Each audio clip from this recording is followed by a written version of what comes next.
গণতান্ত্রিক সমাজে যেহেতু নির্বাচনটাই সবচেয়ে গুরুত্বপূর্ণ, এই জন্য নির্বাচনকে ঘিরে আমাদের উৎসাহ বা আমাদের আগ্রহ উৎসব এগুলোর কোনো শেষ নাই, বিশেষ করে যখন আমাদের আর কিছু করার থাকে না। পৃথিবীর অনেক উন্নত দেশ আছে, যেমন সুইজারল্যান্ডের কথা আমি বিশেষভাবে বলতে পারি, সেখানে যাওয়ার সুযোগ হয়েছে আমার এবং সেখানকার সমাজের কিছু প্রচলিত সিস্টেম সম্পর্কে জানার সুযোগ হয়েছে।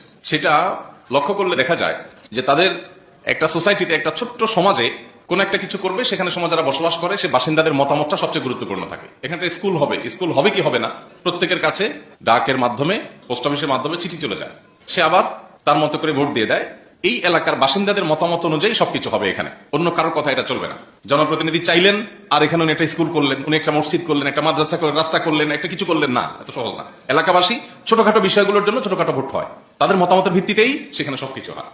আমাদের দেশে যেহেতু অন্য কোনো ক্ষেত্রে আমাদের আর মতামত নেওয়ার সুযোগ নাই, 5 বছরে একবার সুযোগ আসে, সেটাও আবার অনেক সময় দেখা যায় দীর্ঘকাল সুযোগ হাতছাড়া হয়ে যায়। এই জন্য আমাদের উৎসাহের শেষ নাই শুধুমাত্র ভোটকে ঘিরে।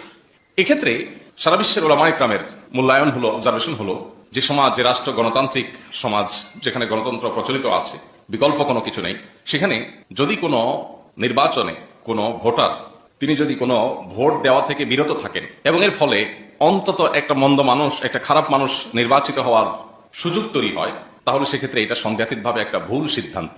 অনেকেই আছেন যারা মনে করেন যে আমি তো গণতান্ত্রিক এই প্রক্রিয়াটাকেই পছন্দ করি না, সো আমি ভোট দিলাম না।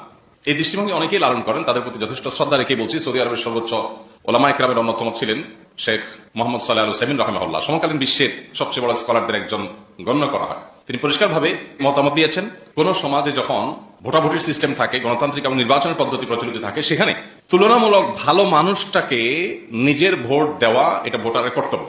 তুলনামূলক ভালো মানুষকে যদি আপনি ভোটটা না দেন, আপনার মতটা আপনি না দেন, তাহলে দিন শেষে কি হবে?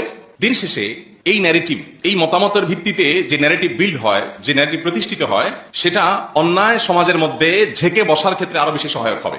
দিন শেষে খারাপ মানুষরা বলবে, কই এই যে এত % ভোট পাওয়া গেছে, অতএব মানুষ তো এটাই চায়, বোঝা যাচ্ছে। আপনি যে কি চান সেটা তো আপনি বোঝাবার কোনো সুযোগ তৈরি করেন নাই।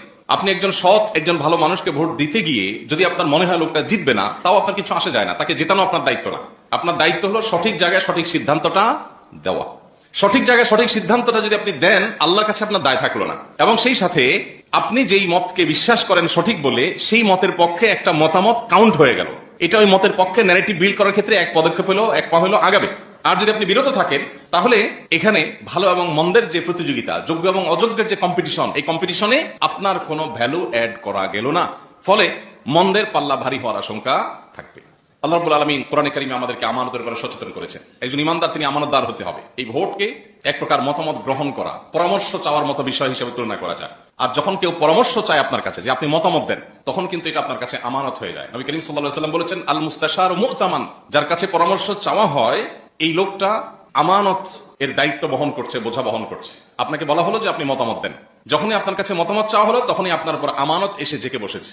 এখন আপনার কর্তব্য হলো এই আমানতকে যথাস্থানে রেখে দেওয়া।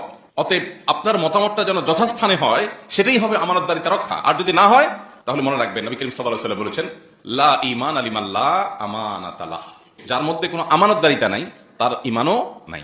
সে নামকাস্তে মুসলিম হতে পারে, সে চূড়ান্ত বা প্রকৃত অর্থে মুসলিম হতে পারে না যার ভিতরে আমানতদারিতা নাই। আল্লাহ তাআলা বলেছেন, ইন্নাল্লাহা ইয়া'মুরুকুম আন তু'আদ্দুল আমানাতি ইলা আহলিহা, আল্লাহ নির্দেশ করেছেন যে তোমরা আমানত যথাস্থানে পৌঁছে দিবা, এটা তোমার কর্তব্য।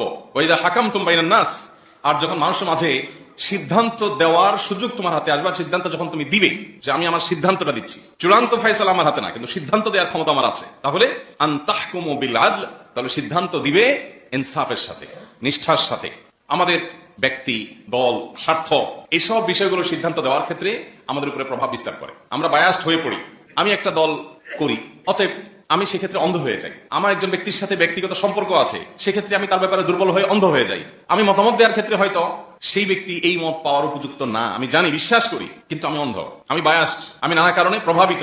এই প্রভাবের বাইরে এসে সিদ্ধান্ত দিতে পারা হলো ইনসাফ। আল্লাহ তাআলা কোরআনে কারিমে বলেছেন, তোমাদের ইনসাফ তো করতেই হবে। পাশাপাশি আল্লাহ বলেছেন, ওয়ালা ইয়াজরিমান্নাকুম শানাআনু কওমিন আলা আল্লা তা'দিলু, কোন ব্যক্তির সাথে, কোন গোষ্ঠীর সাথে তোমার বিদ্বেষ আছে, অপছন্দ বা খারাপ লাগা কাজ করে, যে কোনো ইস্যুকে কেন্দ্র করে, এরপরেও তার বিষয়ে যদি সিদ্ধান্ত নিতে হয়, তোমাকে ইনসাফ করতে হবে। আমি তার প্রতি কোনো কারণে রুষ্ট বা আমার অপছন্দের কোনো জায়গা আছে, সে আমার শত্রু, তাই বলে সে অবিচার পাওয়ার হক রাখে না, শত্রু হলেও সে ইনসাফ পাওয়ার হক রাখে।